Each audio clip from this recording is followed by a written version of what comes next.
Hello, I'm Dr. Brandt Gibson, and today I want to talk to you about peripheral vascular disease, or PVD. Peripheral vascular disease is basically a disease of the circulation, where either the arteries or the veins start to have issues, whether they're narrowing, whether they're have pain or fatigue, or even limitations during exercise. This can happen in the arms.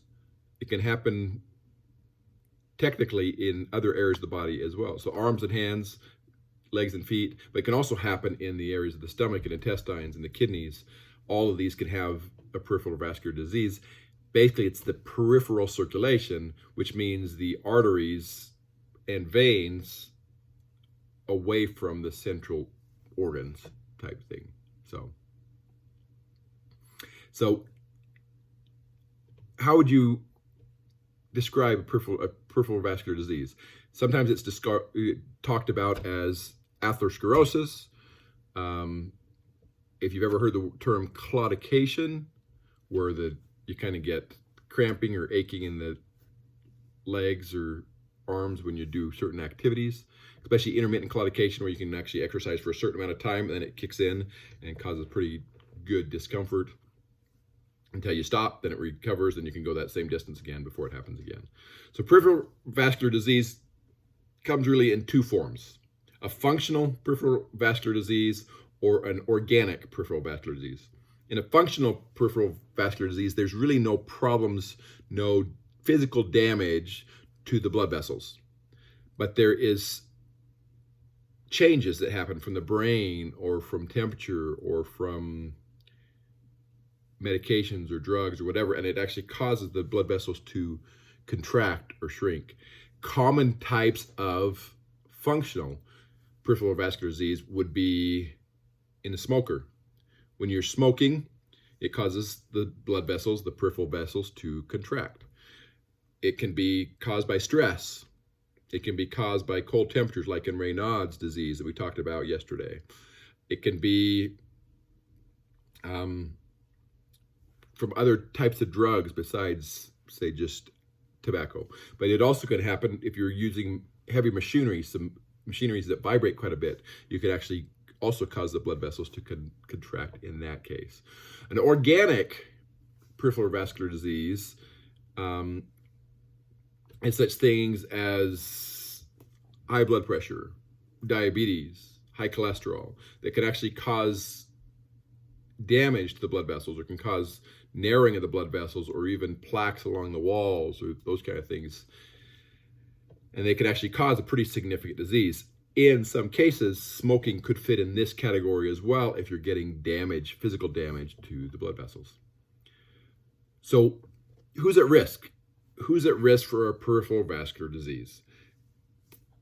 Any individual over the age of 50, those that are overweight, if you have abnormal or high cholesterol, if you have a history of cardiovascular disease or stroke, if you have heart disease, then you're going to have peripheral vascular disease as well.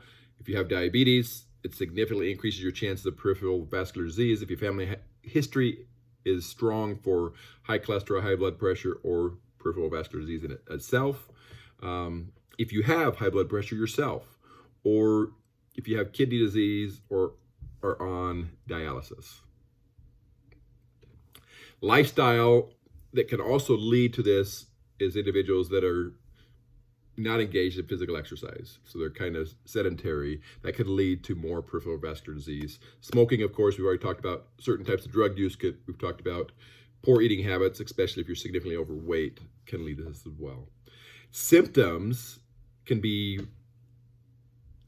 relatively simple to evaluate. So you don't necessarily even always need to do any physical tests, because you can actually look at it and say, okay, if you have cramping of the legs when lying in bed at night, this can be a sign of peripheral vascular disease. It could also be a sign, of course, of poor fluids or potassium or magnesium, but it can be a sign that you have a peripheral vascular disease. You'll also, a lot of times we'll see loss of hair growth to the periphery. So you're losing hair on the hands, arms, legs, feet, because of poor circulation. I tell my patients typically that the grass is going to grow where the water goes, and if your blood flow doesn't get there, the grass doesn't grow, or the hair isn't able to grow in those areas. You can get a redness or a bluing or even a pale presentation in the toes and the feet or the hands. You can get thinning of the skin. You can get weak pulses. You can even get sores or wounds that don't heal. Commonly with the toes or fingers, you'll get a blue color or severe burning, or even thickening, discoloring of the nails where you can't see through them as well as you could before because of poor circulation.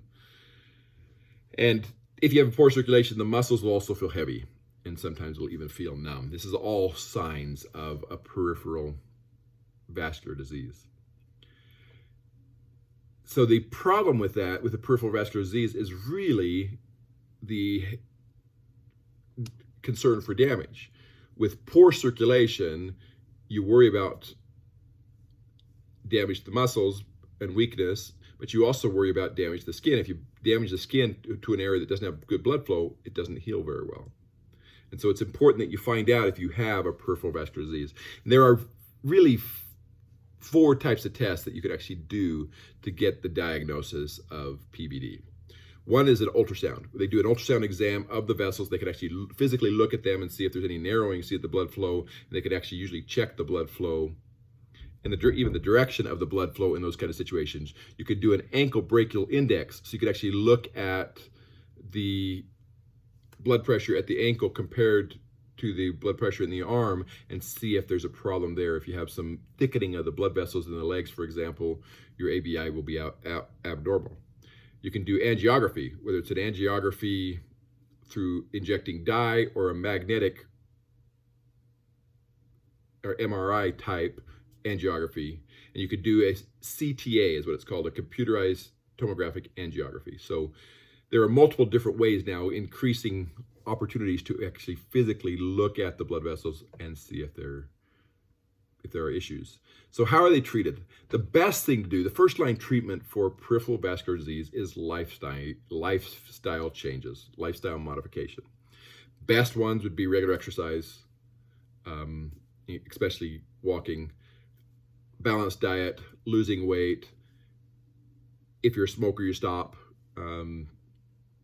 A lot of times those are where a lot of people will start. There are medications that can be used for this as well.